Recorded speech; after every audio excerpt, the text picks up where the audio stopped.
Okay, there we go. Userman. All right.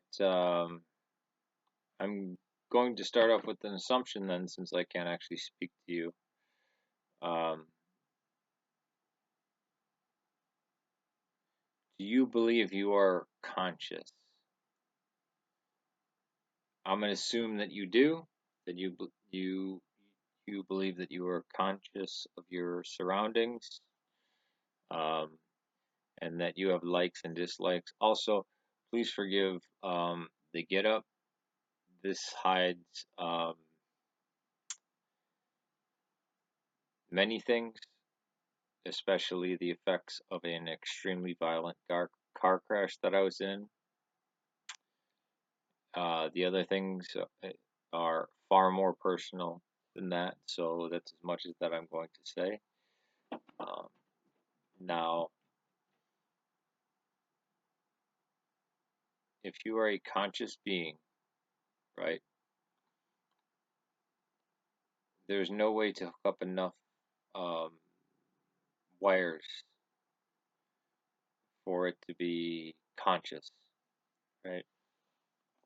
You can have it mimic um, what we would see as it having its own personality, but there would still be a program there behind it, and it would just be artificial. That's why people talk about reaching artificial intelligence and not actually the singularity.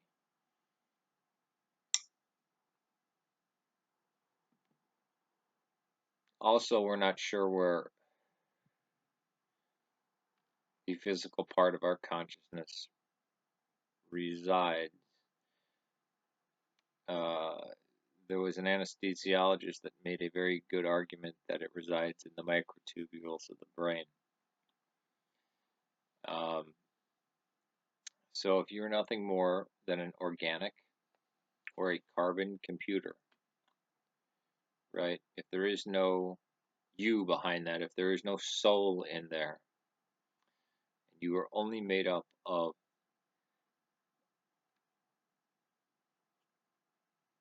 your genetics, the environment that you were brought up in, what you have put into your body, such as food or medications, and the surrounding stimuli.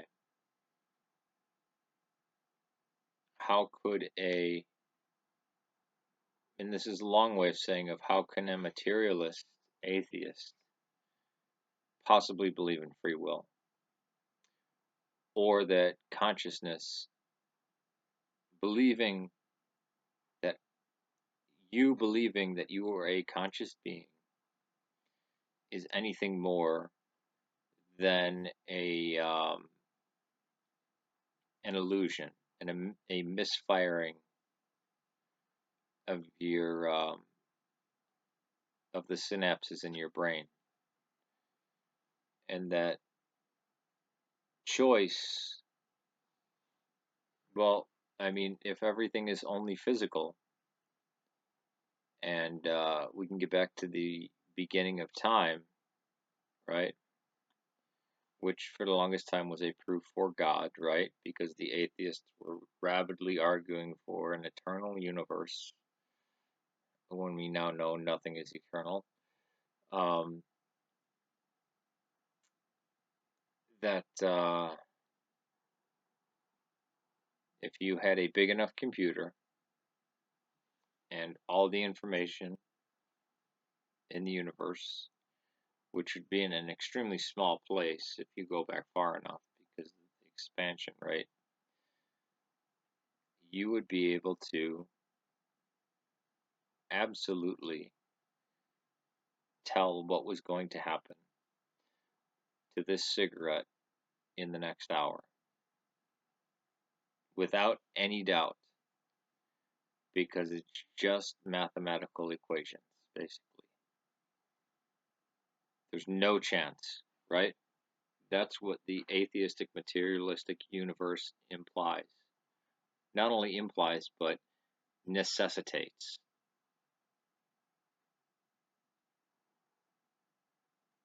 every choice and decision in your life, those are just words of how we describe feelings of things that we were going to do anyways. Because there is no ghost in the machine operating.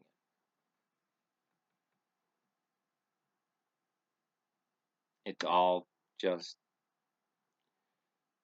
physical carbon machinery and chemicals and electrical impulses firing. That's it.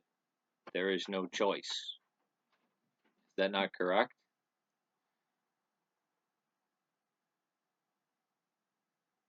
Not only are you deterministic, possibly more deterministic as a robot, and therefore so would everybody else be, so would I be.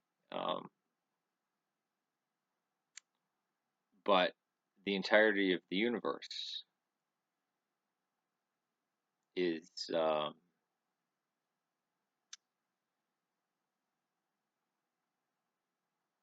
is already predestined. Even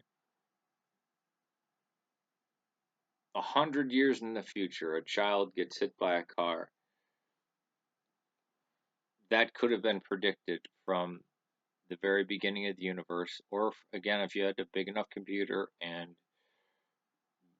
you knew enough about space, right? You could predict that 300 years ago. Who's going to be raped, who's going to be hit by a car, who's going to be guilty and get off. Um,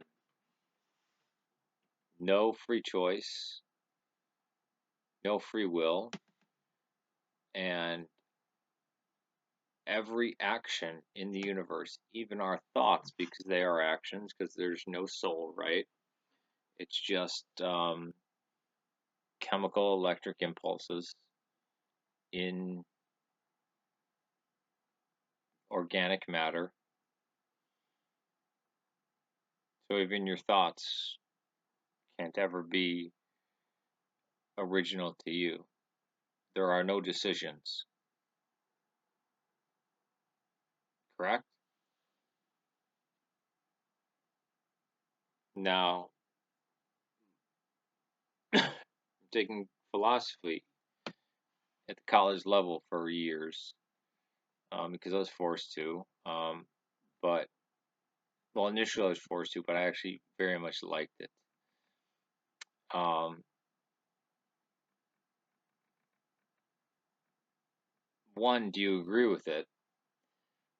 Which I would assume, or you would have to agree with it, I believe.